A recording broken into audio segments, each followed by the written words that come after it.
Well, today we're having a discussion about foreign cyber attackers who are targeting internet routers at offices and also networked devices worldwide. Talos Intelligence estimates the number of infected devices to be at least 500,000 in at least 54 countries. So we should find out now what you can do to protect yourself for today's In-Depth.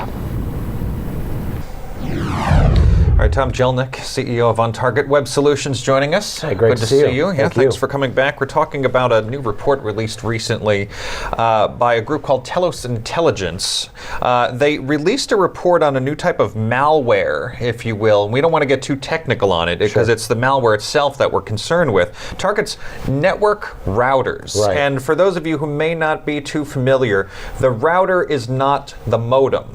It's a different device that's used separately from the modem, but it's more for what, small businesses and whatnot? Yeah, so the average home may not have one. They may just have a modem. But certainly a home office or a small business would use a router to protect themselves from the outside world coming into their network. And that's the concern, is the outside world, if you will, coming into the network. Talk to me about what is this concern now that has the FBI and Homeland Security on watching this? It's really concerning to me that the United States has stepped into this. This tells us they know something, right? So these particular routers, again, are meant to protect you, and now that there's some kind of malware attached to them, it can actually compromise, a small business network or even a small home business network. What are the hackers, if you will, able to obtain if this is in fact the case? So a small business may open what's known as a virtual private network where they can access their network from a distance. It's that network that's compromised. So the hackers can potentially get any logins or any type of usernames and passwords that would be passed through that. Wow. And so that could put me in jeopardy if they're able to get some very personal information about me, right? Sure. Identity theft, opening credit, all that kind of good stuff. All that scary stuff can be obtained.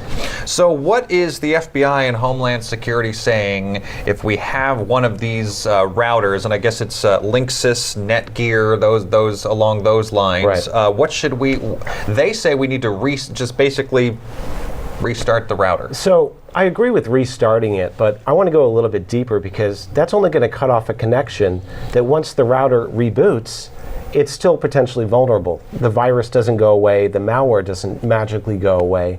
So I'm encouraging people to not only reboot it, but to install firmware to update the thing, and or set it back to factory settings, which can be a little bit challenging for non-tech people, but certainly you want to install the latest software on these things. Would I know if it's been hacked?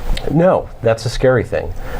You may see a speed issue on your network, but basically these people have put a tunnel directly to your router and could be obtaining stuff as it flies through. So what should I do if I do find out it's been hacked? Certainly, reboot the machine, reboot the router, reset it to factory settings. Most importantly, put a very strong username and password.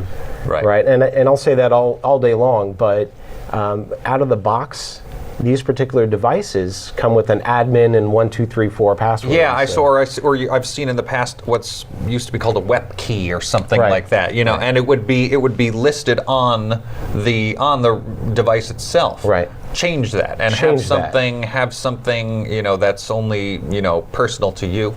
Absolutely, and write it down. So let's not forget to do that. And here's the other tip. So if you don't need a virtual private network, or you don't need to be able to connect with your office from afar, turn it off.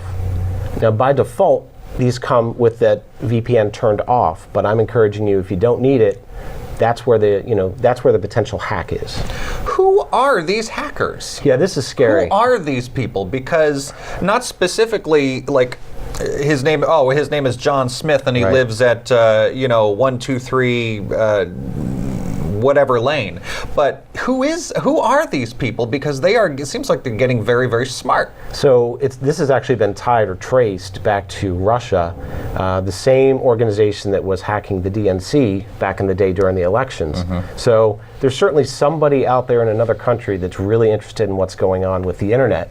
Obviously, they can shut off internet access to anyone with a compromised router. Are these computer programmers, like hackers? Are they computer programmers who know, and are keeping up to date and are able to, just get smarter and smarter? And they find beat us? exploits. Yeah, they find exploits, and it's usually, it's part of a bigger scheme to shut down the internet or to compromise people's credentials. It's really scary. Yeah, it really is. So when you go home, don't go right to your modem and restart the modem. This is, again, the router. It's a separate device, more something that smaller businesses would use, but it's still a very scary thing. So if you have a router, you can restart it, and just like what Tom was talking about, those other tips to keep yourself safe. Very scary. Thanks for coming in to talk more about this, and we'll see you again soon. All right. Thank you.